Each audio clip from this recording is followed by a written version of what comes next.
परिसरातील ही दृश्य आपण पाहतोय। ठाणे रेल्वे स्थानकांवर अशा प्रकारे चाकरमान्यांची प्रचंड गर्दी झालेली आहे। तर राजापूरमध्ये देखील आपण पाहतोय संपूर्ण राजापूरची बाजारपेठ पाण्याखाली गेलेली आहे। राजापूर शहर पाण्याखाली गेलेलं आहे।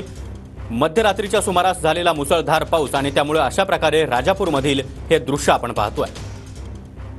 आणि राजापूरमधून आमचे प्रतिनिधी मनोज लेले आपल्यासोबत जोडले गेलेले आहेत। मनोज, राजापूरची संपूर्ण बाजारपेठ पाण्याखाली गेलेली आहे।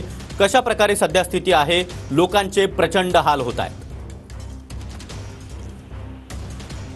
नक्कीच या ठिकाणी आपण अर्जुना नदीच्या काठावरती आहोत आणि सध्या पाऊस पुन्हा एकदा सुरुवात झालेली पाहायला मिळते। मध्यरात्रीपासून जो पाऊस थांबलेला होता त्यामुळं या ठिकाणी थोडाफार पुराचा धोका टळलेला होता, मात्र पुन्हा एकदा या ठिकाणी अर्जुना नदीला या ठिकाणी पूर आलेला पाहायला मिळतोय। आपण सध्या राजापूर शहरातील मच्छी मार्केट एरियामध्ये आहोत आणि या ठिकाणचं पुंडलिकाचं मंदिर देखील जे अर्जुना नदीच्या पात्रामध्ये आहे ते देखील या ठिकाणी पाण्याखाली गेलेलं पाहायला मिळतंय। तर हा शहरातील मच्छी मार्केट परिसरातला जो रस्ता तो देखील या ठिकाणी पाण्याखाली गेलेला पाहायला मिळतोय। या ठिकाणी 2 ते 3 फूट या ठिकाणी पाणी असलेलं पाहायला मिळतं आहे।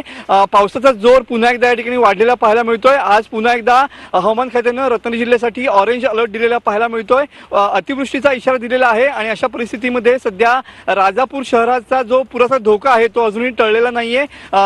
काल मध्यरात्री या ठिकाणी राजापूर शहरामध्ये 6 ते 7 फुटांचं पाणी होतं। मध्यरात्री जो पाऊस थांबलेला होता त्यामुळे हे पाणी कमी झालं होतं, मात्र पुन्हा एकदा या ठिकाणी मुसळधार पावसाला सुरुवात झालेली पाहायला मिळते आहे।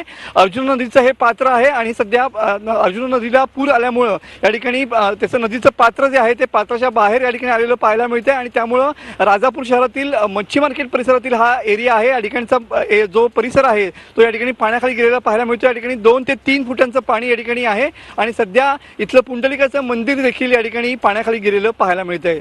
नक्कीच मनोज, तुम्ही आपल्यासोबत राहाच। तर ही दोन्ही दृश्य आपण पाहतोय ठाण्यामध्ये स्थानकांवर प्रवास